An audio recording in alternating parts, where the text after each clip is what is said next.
Yesterday courier private limited. Domestic international cargo உங்கள் இல்லம் தேடி வந்து கொரியர் புக்கிங் டெலிவரி செய்து தரப்படும். டாக்டர் ஸ்ரீவர்மா ஆயுள் தரும் ஆயுர்வேதா அறுவை சிகிச்சை இல்லா குணம் ஆயுள் கால நிவாரணம்.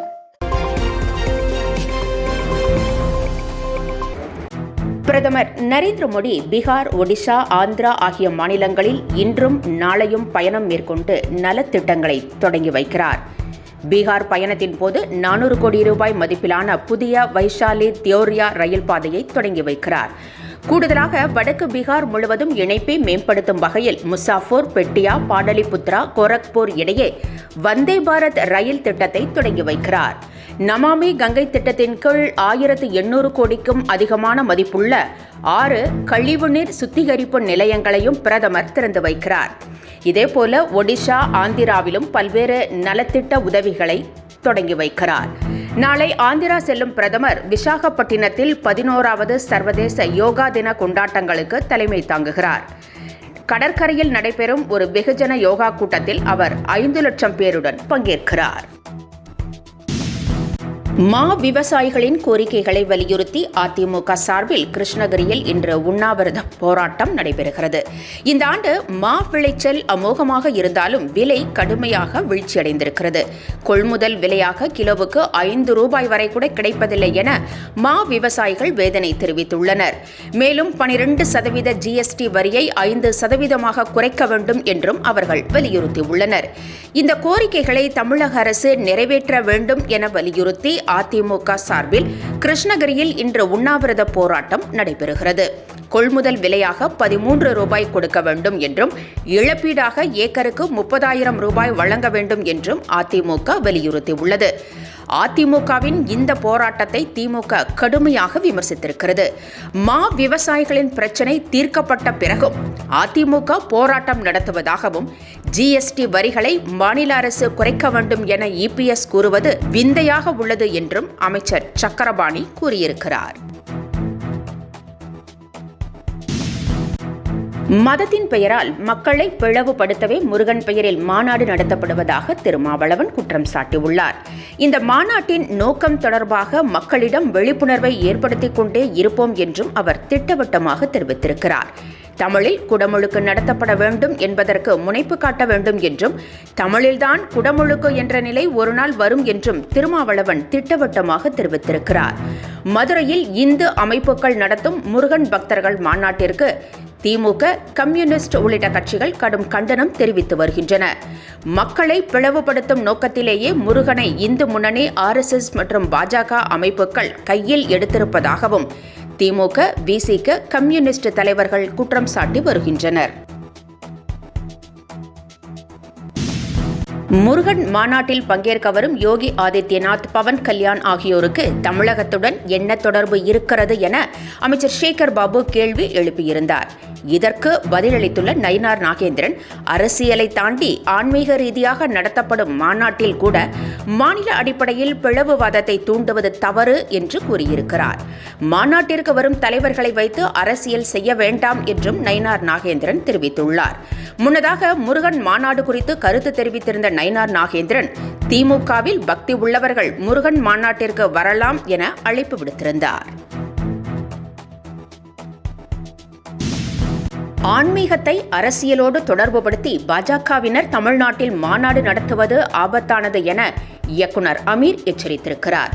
மதுரையில் இந்து முன்னணி நடத்தும் முருகன் மாநாட்டிற்கு பல்வேறு கட்சித் தலைவர்களும் கடும் கண்டனம் தெரிவித்து வருகின்றனர். மேலும் இது மக்களை பிளவுபடுத்த மாநாடு எனவும் அவர்கள் விமர்சித்து வருகின்றனர். மதுரையில் நடைபெற்ற மத நல்லிணக்க மனிதச் சங்கிலி போராட்டத்தில் திருமாவளவன், அமீர் உள்ளிட்டோர் பங்கேற்றனர். அப்போது பேட்டியளித்த அமீர், முருகன் எங்களுக்கு எதிரி அல்ல என்றும் அவர் பெயரில் அரசியல் செய்யும் சதிகாரர்கள்தான் எதிரி எனவும் கடுமையாக விமர்சித்தார்.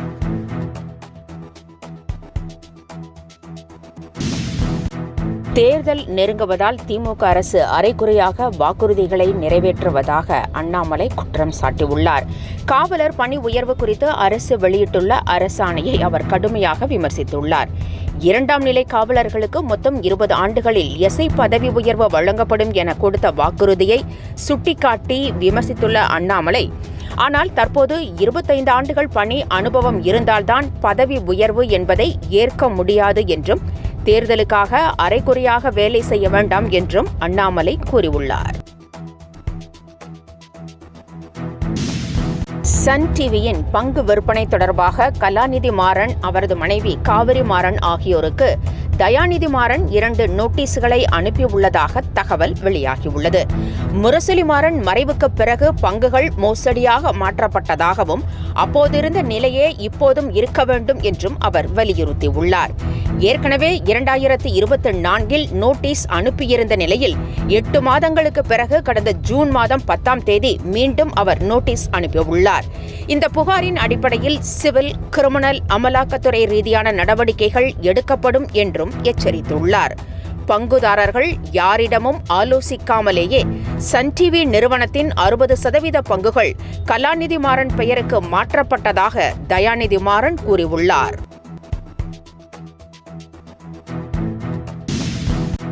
திமுக அரசை வீட்டிற்கு அனுப்பும் காலம் நெருங்கிவிட்டதாக அன்புமணி தெரிவித்திருக்கிறார்.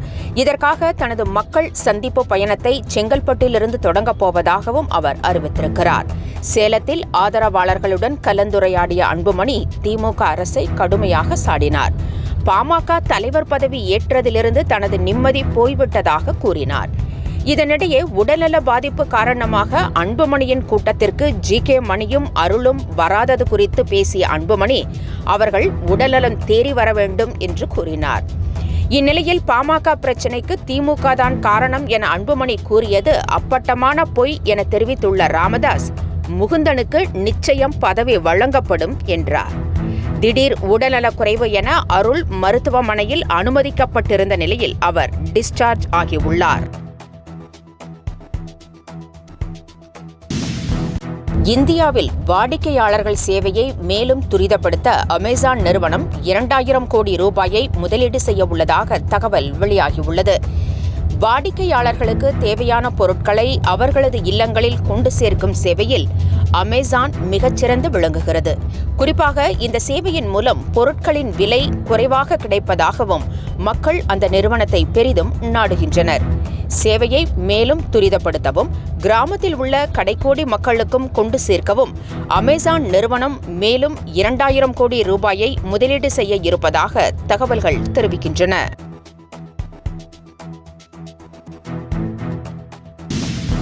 தமிழகத்தில் கடும் வெப்பம் சுட்டெரித்து வருகிறது. சென்னை, மதுரை, திருச்சி உள்ளிட்ட 7 இடங்களில் வெப்பம் சதமடித்திருக்கிறது. தென்மேற்கு பருவமழை தொடங்கிய நிலையில் அதன் தாக்கம் காரணமாக தமிழகத்திலும் பரவலாக மழை பெய்தது என்றாலும் வெப்பம் குறைந்தபாடில்லை. பகல் நேரங்களில் வெப்பம் சுட்டெரிக்கிறது. இந்நிலையில் வழக்கத்தை விட 3 டிகிரி வெப்பம் அதிகரிக்கும் என தெரிவித்துள்ள சென்னை வானிலை ஆய்வு மையம் பகல் 11 மணி முதல் 3 மணி வரை வெளியே செல்வதை பொதுமக்கள் தவிர்க்கும்படி அறிவுறுத்தியிருக்கிறது. ST courier private limited domestic international cargo உங்கள் இல்லம் தேடி வந்து கொரியர் புக்கிங் டெலிவரி செய்து தரப்படும். டாக்டர் ஸ்ரீவர்மா ஆயுள் தரும் ஆயுர்வேதா அறுவை சிகிச்சை இல்லா குணம், ஆயுள் கால நிவாரணம். என்றும் உங்களுடன் மை இந்தியா. முக்கிய செய்திகளை உடனுக்குடன் தெரிந்து கொள்ள சப்ஸ்கிரைப் பண்ணுங்க, பெல் பட்டனை பிரஸ் பண்ணுங்க. என்றும் உங்களுடன் மை இந்தியா.